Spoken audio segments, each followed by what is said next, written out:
apresentar o pastor, o evangelista Genival Bento.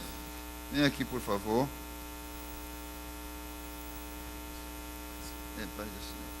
Ele serve ao Senhor com o pastor Arnoldo Tavares, ali em Rio Largo. E é ele o mensageiro da noite. Fiquem de pé para receber o pregador. E todos dizem: amém. Desejo cumprimentar a todos com a paz do Senhor. Quero externar a gratidão a Deus pela vida de todos os santos, reverenciando as mãos que foram impostas sobre mim, e como também deixando externar aqui os agradecimentos ao nosso pastor e a todos os organizadores, deputado J. Cavalcante, por esta oportunidade. E também não deveria esquecer o nome do meu pastor regional, o pastor Arnoldo Tavares, que tem sido canal de bênção para a minha vida. Eu quero pedir, por gentileza, a todos aqueles que podem fazê-lo, que tornem os vossos assentos.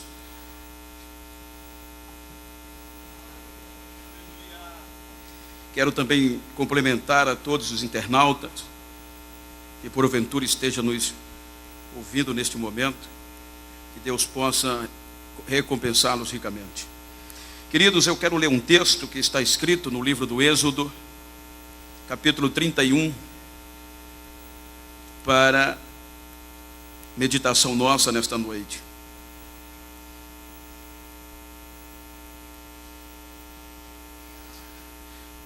Quero ler do versículo 1 até o 4, que está escrito: Depois falou o Senhor a Moisés, dizendo: Eis que eu tenho chamado por nome a Bezaleel, filho de Uri, filho de Ur, da tribo de Judá. E o enchi do meu espírito de sabedoria e de entendimento e de ciência em todo o artifício, para inventar invenções e trabalhar em ouro e em prata e em cobre. Você diz amém? Amém. Queridos, nós temos lido aqui um texto que eu quero tomar por base para a ministração desta noite. Bem verdade que nós encontramos aqui neste texto algo curioso, que ao lermos aumenta mais a nossa compreensão de capacidade, de responsabilidade, conforme ao serviço do santuário. Quando Deus, no capítulo 24 do mesmo livro, Ele convoca a Moisés, posso falar para uma reunião legislativa. Quando Moisés sobe ao monte para falar com Deus, deixa duas pessoas de suma responsabilidade para ficar com o povo no pé do monte Sinai, a saber, Arão e Ur. Quando Moisés está conversando com Deus, desde o capítulo 24 até o capítulo mencionado na leitura, nós podemos perceber Deus dando as leis para o seu povo. E no capítulo 25, Deus começa a fazer e falar para Moisés acerca da construção do tabernáculo. E nós encontramos ali Deus minuciosamente mostrando para Moisés cada medida, cada detalhe, para que Moisés descesse dali consciente do que havera de fazer.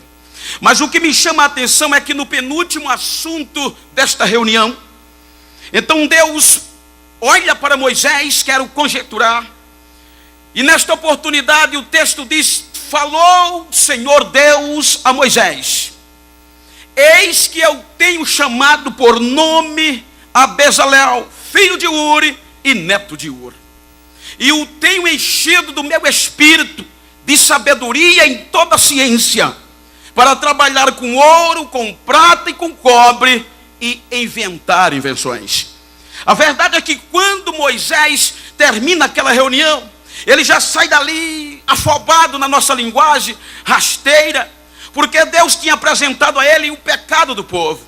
E quando ele desce, possivelmente com as tábuas da lei, e no seu pensamento pronto para expor tudo o que Deus tinha falado, quando ele vê a cena deturpante do povo em pecado.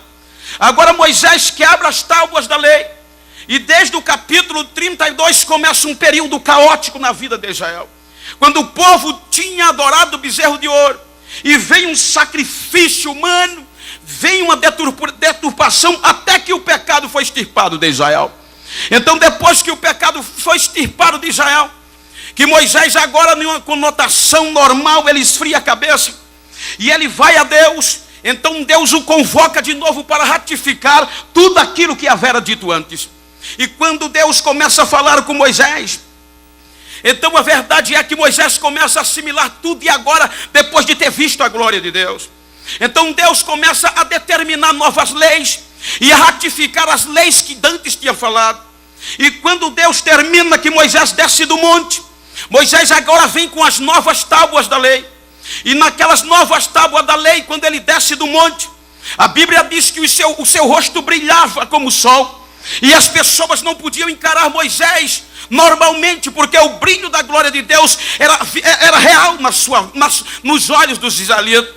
Então Moisés, quando desceu, o que me chama a atenção é que ele reúne os príncipes de Israel, reúne os líderes de Israel, reúne toda a congregação, e começa no capítulo 35 mostrar o que Deus tinha falado para o povo. E o povo automaticamente concorda com tudo que Deus tinha falado.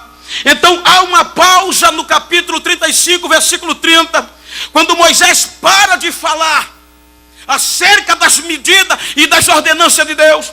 E Moisés agora, no capítulo 31 está escrito: disse o Senhor a Moisés. E agora o capítulo 35, versículo 30 está lá escrito: disse Moisés ao povo: eis que o Senhor tem escolhido a Bezaleel, e tem o enchido do seu espírito, para trabalhar com ouro, com prata, com cobre, e inventar invenções. E ainda lhe dispõe o coração para ensinar a outros, e o lhe deu também a Oliabe.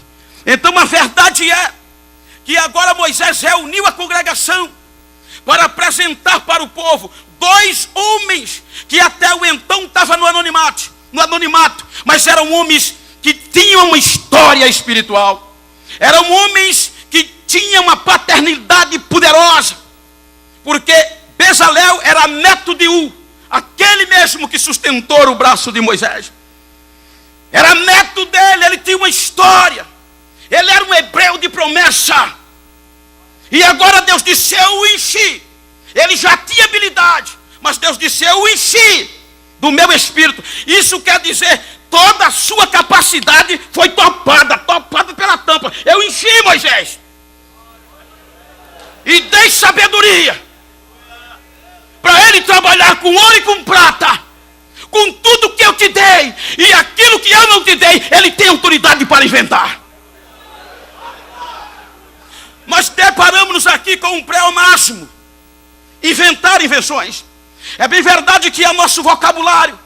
Nós temos um pleonasmo vicioso, mas aqui nós temos um pleonasmo literário, que é a repetição de palavras parecidas, escrita ou falada.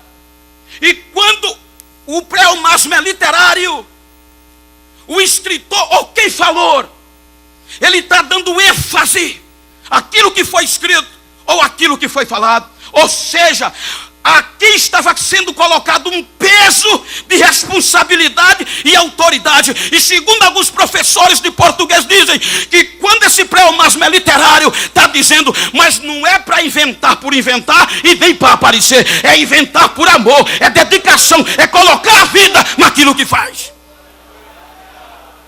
E assim foi a vida de Bezaleel. Se você discorrer o contexto posterior, você vai ver que a Oliabe também aprendeu a inventar invenções. E quando você desce mais um pouco, aí apareceram outros grupos que também foram ensinados e aprenderam a inventar invenções. Mas pastor, então eu quero ministrar esta mensagem subordinando ao tema chamados por nomes para inventar invenções. Aqui estava a história. Aqui estavam homens que mesmo assumindo as responsabilidades, tinha outros perto dele que precisavam também aprender. E a história continua. O que é interessante, irmãos, é que o Bezalel, ele desaparece da história. Eu quero acreditar um pensamento próprio, que Deus deu a medida de tudo que estava no tabernáculo. Até os colchetes era sob medida. E Bezalel estava lá para fazer. E um pensamento meu, quando Moisés se atrapalhava, quando Moisés não podia receber, tinha que criar algo que Deus não tinha falado. Então Moisés ia lá onde estava Bezalel. E Bezalel disse: esquenta a cabeça não, eu vou me virar. Eu dou jeito, eu invento aqui. E assim o trabalho era feito.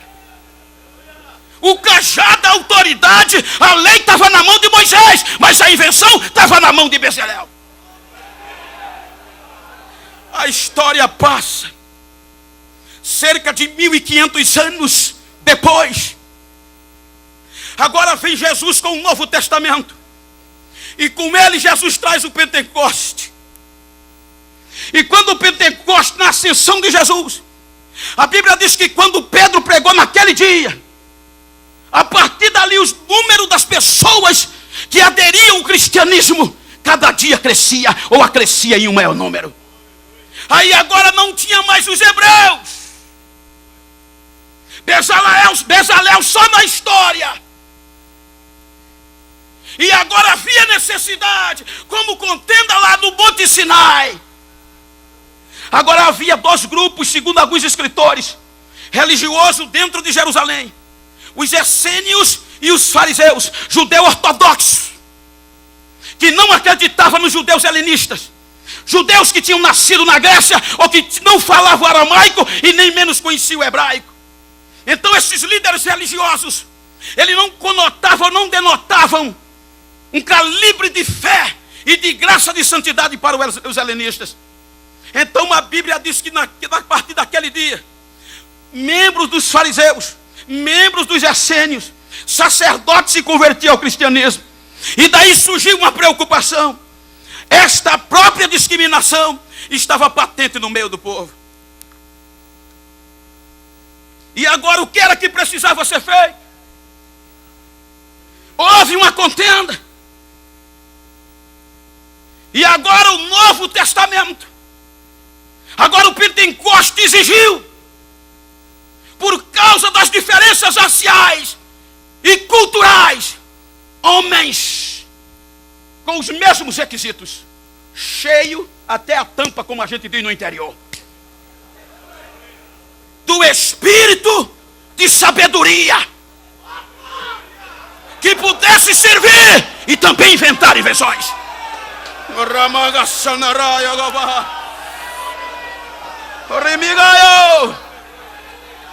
A Bíblia diz que houve uma necessidade. E agora, como Moisés juntou o povo, os apóstolos agora reúnem a congregação e diz: escolham por nome.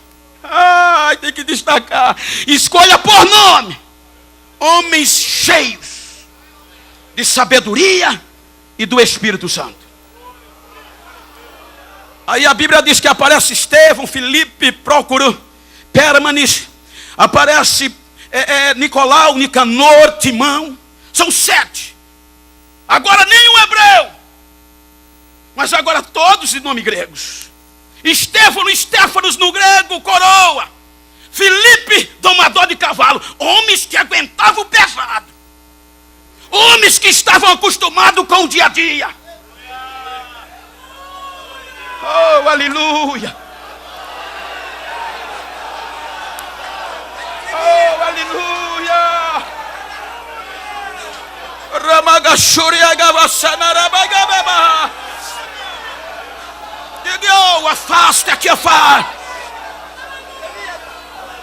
Ramagabashara vai odevar.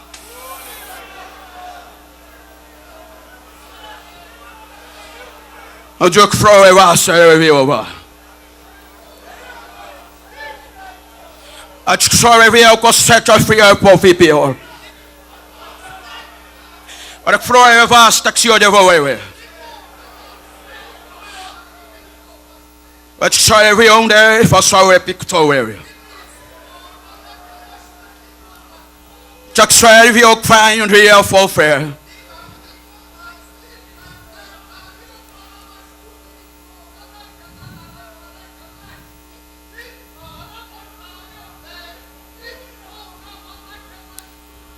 Chuck try every old stick for oak fair and to try here.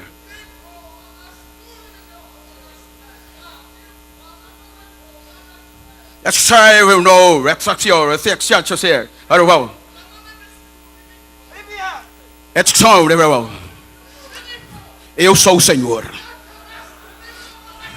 E os mesmos propósitos ainda estão de pé. E nestes últimos dias, eu estou sacudindo uma geração de homens que vai mudar a história deste país, diz o Senhor desta igreja. Digo, é Senhora Mogaia, Yagasária. Ito, Negabasária Magahai.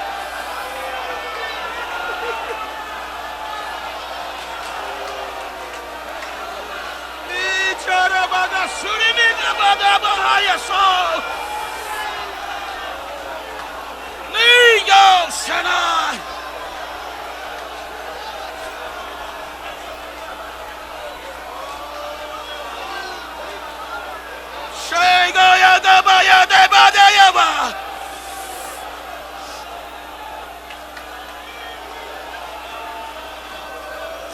É Deus. É Deus. Homens que têm habilidade no pesado.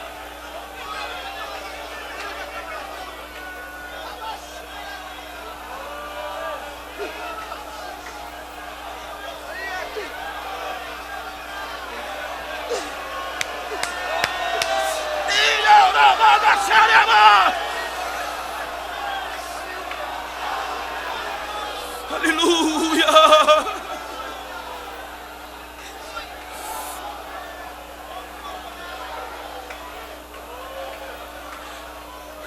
Há cerca de 16 anos atrás, jogado no canavial, desprezado por alguns,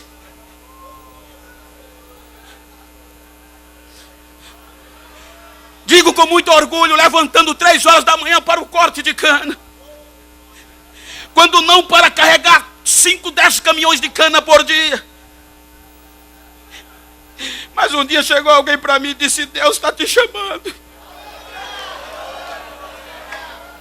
E quando eu cheguei na igreja, apareceu algum engraçadinho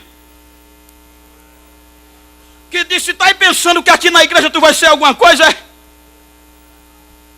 Com essa cara feia, com essa pele preta, aqui não tem não, filho.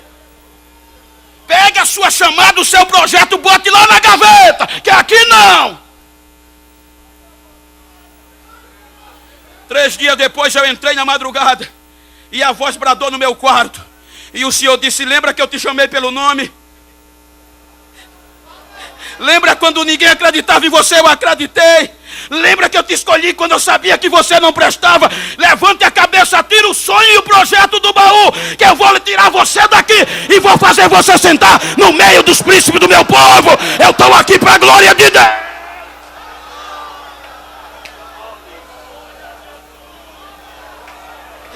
Eita Deus!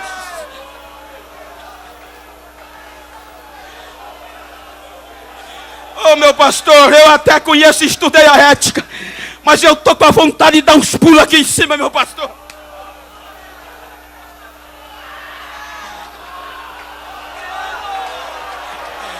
Dividam comigo a unção que toma a minha vida agora. Dividam, recebe!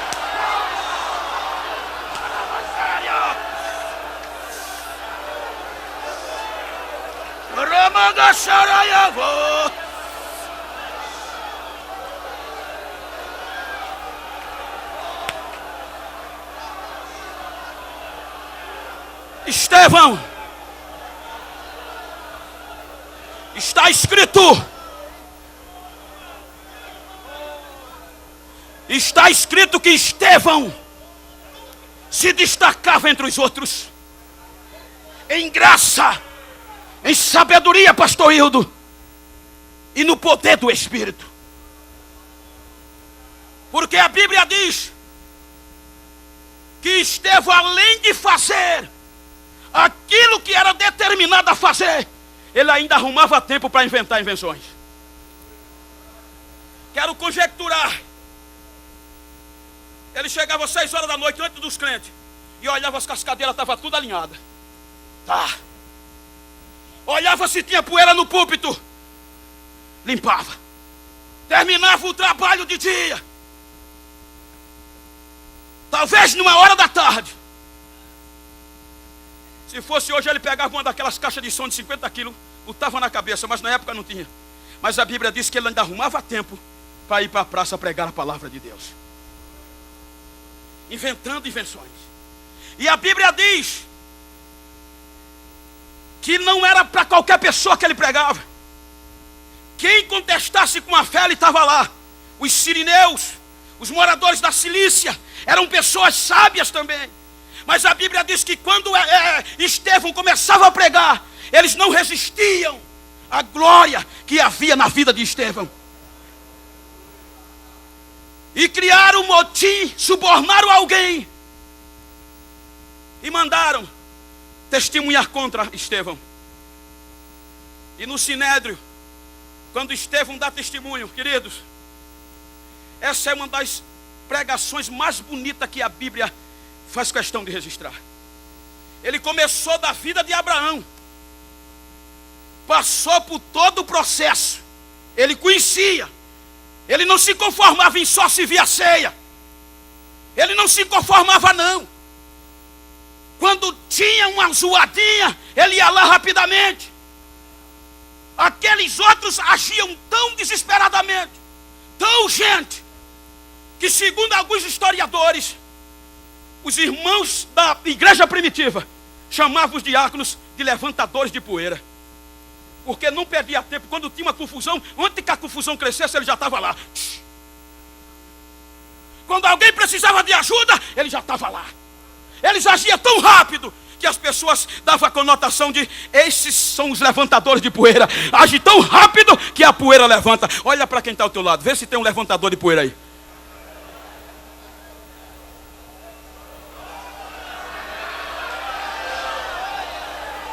Se não levantar poeira, meu irmão, pode tirar o cavalinho da chuva. A pregação de Estevão, de Gênesis até a crucificação de Jesus, foi tão tremenda que incomodou e culminou na sua morte. Quando chega na sua morte, aquela pregação foi tão tremenda que foi a responsável pela conversão de Paulo. E quando Estevão foi morto, veja que a Bíblia não destaca os demais até aqui. Depois que a perseguição começou a tomar conta, dá-nos a entender que a dificuldade das mesas começaram a dissipar. O serviço foi diminuindo. E Filipe disse: pai, eu não posso estar parado não. Eu vou ter que inventar invenções. E partiu para Samaria. Quando chega em Samaria, a Bíblia diz que ele chega cuspindo fogo. Em outras palavras, ele chega tão ungido que a Bíblia diz que os demônios saíam dos endemoniados gritando, glotando, correndo. Isso era inventar invenções, era dedicar-se, era fazer com cuidado, com amor e com dedicação. A notícia se espalhou dentro de Samaria. Simão, o mágico, que tinha um conceito tremendo naquela cidade, perdeu a fama. E o jeito foi se render aos pés de Filipe. Eu quero aceitar esse Jesus. Só que Filipe orou e batizou nas águas. A unção estava tão grande dentro de Samaria que a notícia, Filipe agora estava em evidência, inventando invenções.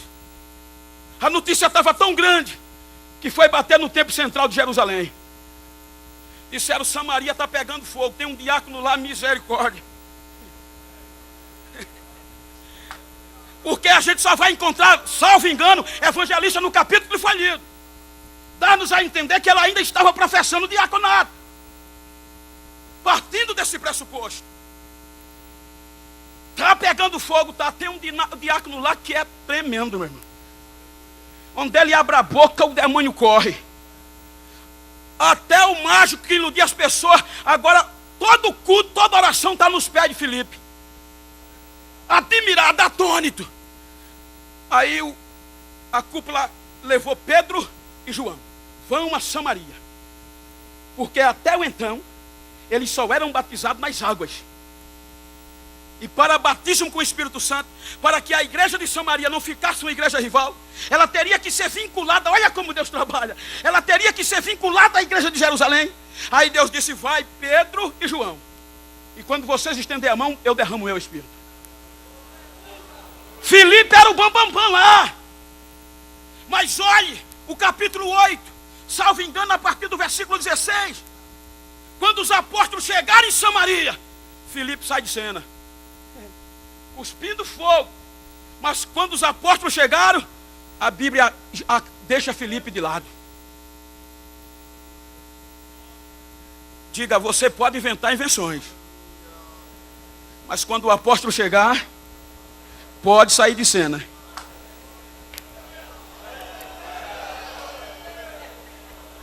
Não tem jeito. Aí a Bíblia no capítulo 8, daí que só começa a falar de Pedro e João. Eles estendiam a mão. Filipe, a Bíblia diz que até Simão, que não perdia um culto de Filipe, esqueceu Filipe. E agora ficava mais espantado com Pedro e com João. E até quis comprar por dinheiro aquela unção. E quando João e Pedro, ou Pedro e João terminam a sua tarefa lá, aí a Bíblia diz que eles voltam evangelizando as aldeias samaritanas. Quando eles voltam, aí agora chegou a hora de Filipe se consagrar.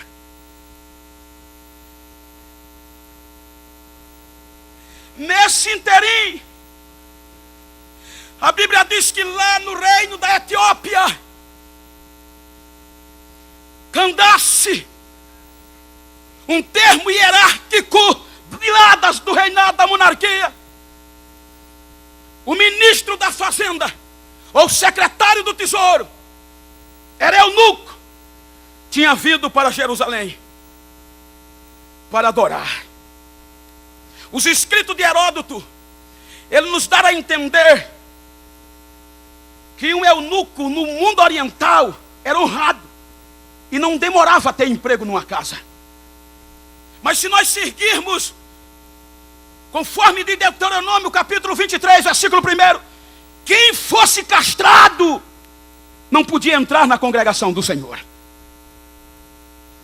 Aí o moreno quer acreditar, partindo desse pressuposto, o pretinho sai com o coração arrebentado de lá da Etiópia, porque o evangelho tinha espalhado e a notícia estava grande. Ele disse: eu vou para Jerusalém, que eu quero também adorar. Mas era castrado, partindo desse pressuposto. Quando ele chega no templo, ele é barrado, porque a Bíblia dizia que castrado não entra. Aquele ministro da fazenda era um cargo importante, era um manteiga hoje do nosso Brasil. Ele veio com um anseio de levar notícias para o seu povo. Ele veio pela rota comercial. Porque se nós olharmos o mapa, a rota comercial que dava de Jerusalém para Gaza, ela descia para o mar Mediterrâneo, levando um pouco para o norte. Descia, que chegava na beira, na região litorânea. Pegava Asdod, pegava Azoto, pegava Ecrón e caía em Gaza. Essa era a rota normal. Ele veio por ela, dá-se a entender. Mas quando ele chega em Jerusalém, ele fica tão decepcionado. Como é que eu vou voltar para o meu povo? Como é que eu vou falar para o meu povo desse Jesus? Como é que eu vou dizer para eles que eu não posso entrar? Desiludido, vai lá na feira, quer acreditar assim, compra um rolo e justamente o profeta Isaías monta no seu carro E agora, envergonhado, ele não pega a rota comercial. Você pode olhar no mapa que um pouco ao sul de Jerusalém, sentido a Belém, há uma rota.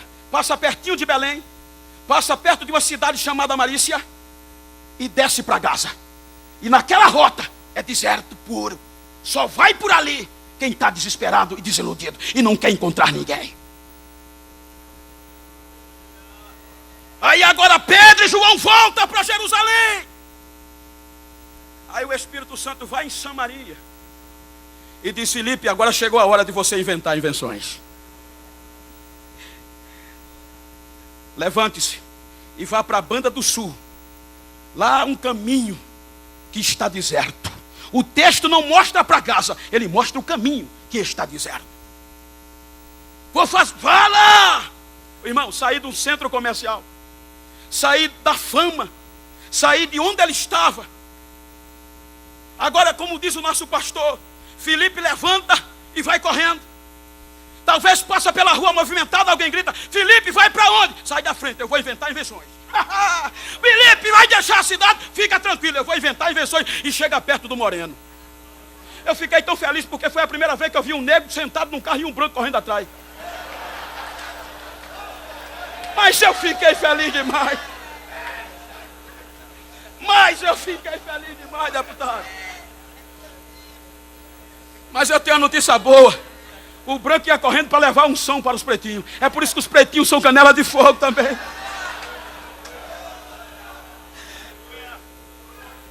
E no capítulo 21, já está lá Filipe o evangelista. Escuta, irmãos, no meio daquele deserto, sem olhar para o termo pejorativo, expressão, dentro do canavial, as pessoas tentavam chutar a minha perna. Mas ainda até hoje eu tenho obreiro aqui da congregação que eu trabalho, que eles são testemunha disso. 5 horas da tarde, eu estou ilustrando só, vocês me conhecem. Eu chegava para arrumar, lavava o banheiro. Mas o primeiro tempinho que tinha, a gente tinha uma caixa de 50 quilos. Eu tinha um companheiro que era auxiliar, chamado diácono, cooperador Carlos. E eu pegava a caixa na cabeça. 30 quilos, o diácono pegava na outra parte. E a gente saía 5, 10 quilômetros para pregar a palavra. E por onde nós passávamos, as pessoas diziam: vocês estão fazendo o quê? Eu olhava para trás e dizia: a gente vai inventar invenções.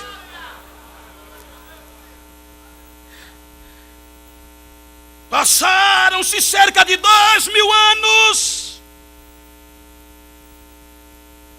1915, o Espírito Santo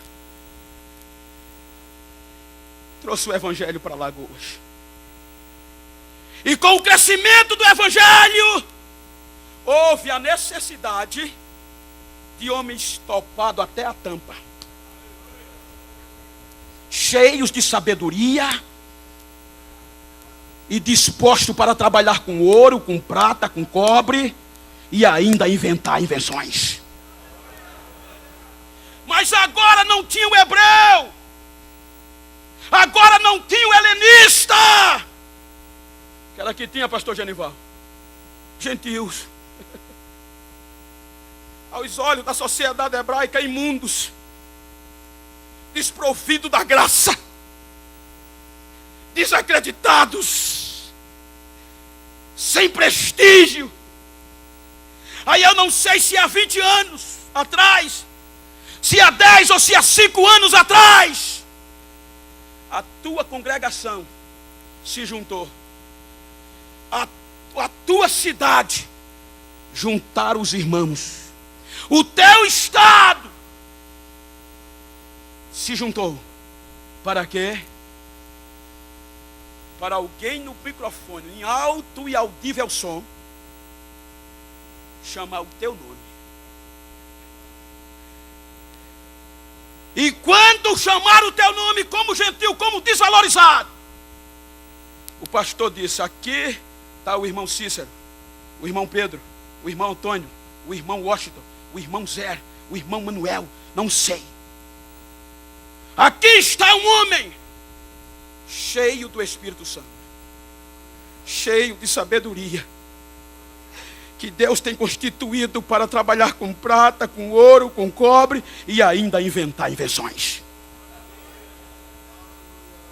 Olha para quem está ao teu lado e diz: não dá para desistir, porque Deus me chamou pelo meu nome.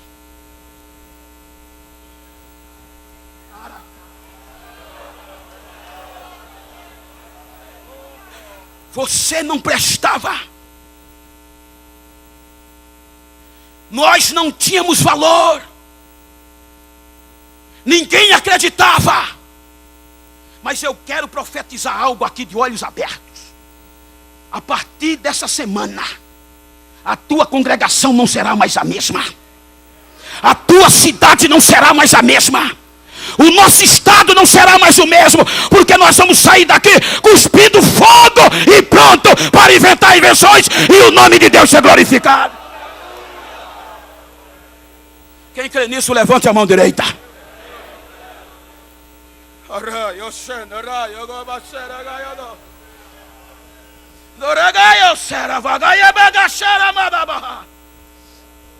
Você não prestava, mas Deus acreditou em você. Então você vai sair nessa semana daqui consciente que vai fazer mais do que aquilo que Deus te determinou a fazer. Você sabe que pode dar mais do que aquilo que o pastor mandou você fazer. Então você vai sair daqui pronto, determinado.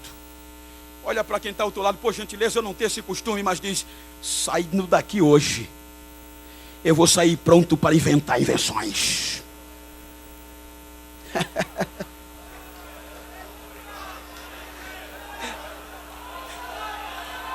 O mesmo Espírito que estava em Bezalel. Olha que coisa linda. O mesmo Espírito que ensinou a Oliabe. O mesmo Espírito que fez Estevão revolucionar Jerusalém. O mesmo Espírito que fez Filipe revolucionar Samaria. Foi o mesmo Espírito. O mesmo. Que Deus disse: ô pastor, diga, apresente ele para a congregação. Mas o que? Diga que o meu Espírito encheu ele até a tampa. Toda a sua capacidade está topada. Você já viu aqueles cofres quando a gente começa a botar moeda? Tem hora que a moeda sai do lugar, a tampa quer voar. E enquanto tem capacidade, você está empurrando lá. Assim Deus fez comigo e com você. Encheu, até a tampa para a gente cuspir bala de fogo, para a gente fazer a obra do santuário do Senhor e ainda ter tempo para inventar invenções. Mas pastor, eu posso até estar desacreditado, pastor. Ninguém acredita em mim, estou concluindo. Levante a cabeça. Levante a cabeça. Eu estava pregando de uma cidade. Eu vou contar porque eu recebi permissão. E faltando uns 15 minutos para pregar, para terminar a mensagem, a igreja se encheu de autoridade. E no meio daquela igreja um diácono começou a rodopiar. Ninguém sabia, eu não sabia que era diácono. Ele estava assim, as indumentárias, e começou a vir em minha direção. E quando chegou no púlpito, pegou no meu paletó e saiu me arrastando. Eu soltei o microfone para a secretaria. Quando eu cheguei na secretaria, ele olhou para mim, pôs a mão na cintura e puxou um revólver 38. E disse: pastor, eu estou desacreditado. Eu pregava sobre restauração. Ninguém acredita mais em mim aqui. Eu sou um diácono desta igreja. E esta manhã eu saí furtivamente de casa. Minha mulher não me viu. Eu peguei um revólver emprestado e disse: vou matar 5 crentes. E a última bala vou atirar na minha cabeça, porque ninguém acredita mais em mim. Ninguém acredita mais no meu ministério. Mas nesta manhã, dizia ele, o meu Deus ainda acredita em mim. Eu sei que eu ainda tenho capacidade para continuar fazendo a obra. E eu voltei com aquele revólver e aquelas balas na mão e entreguei a quem de direito. Pastor, o que é que o senhor quer dizer com isso? Eu quero parabenizar o idealizador desse trabalho. Porque talvez você estava desmotivado, estava se achando sem prestígio para dar conotação à sua chamada, para atender o ministério da sua chamada. Mas nesta noite eu profetizo para você: Deus ainda acredita em você, e você vai sair daqui disposto a continuar a obra.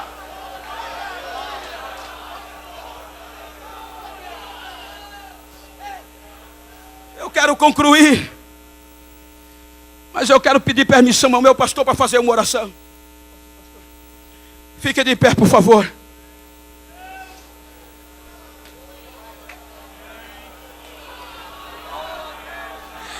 Olha para quem está ao teu lado, por favor, com carinhosamente. Não estou aqui emocionando você, mas olha nos olhos, se for do mesmo sexo, e diz: dá para ver que tu és um inventor de invenções. Diga: não fuja não, está na tua cara, dá para ver daqui, ó.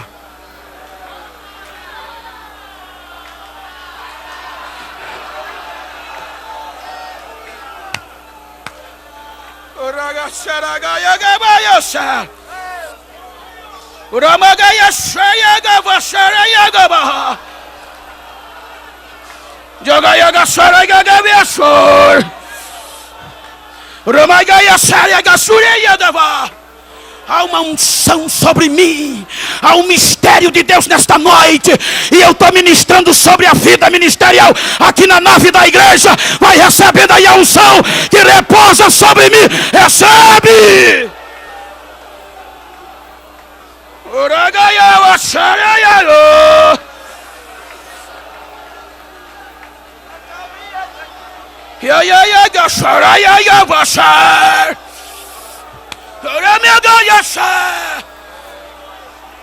Foste chamado pelo nome, não tem como se esconder. Ei, rapaz, não tem como se esconder. Deus te chamou pelo nome para você ser um inventor de invenções.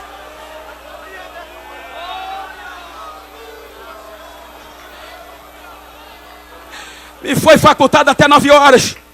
Eu quero pedir o Valdério para louvar um hino. Vocês me conhecem, meu pastor me conhece. E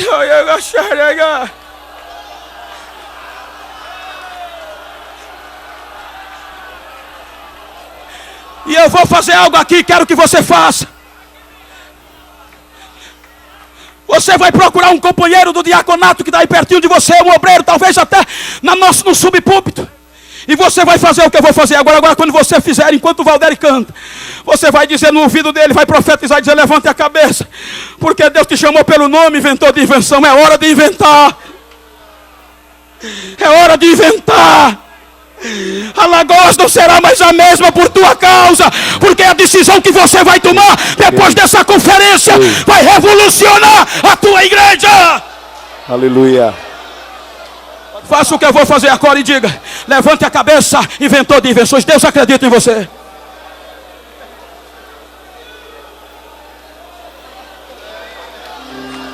Aleluia.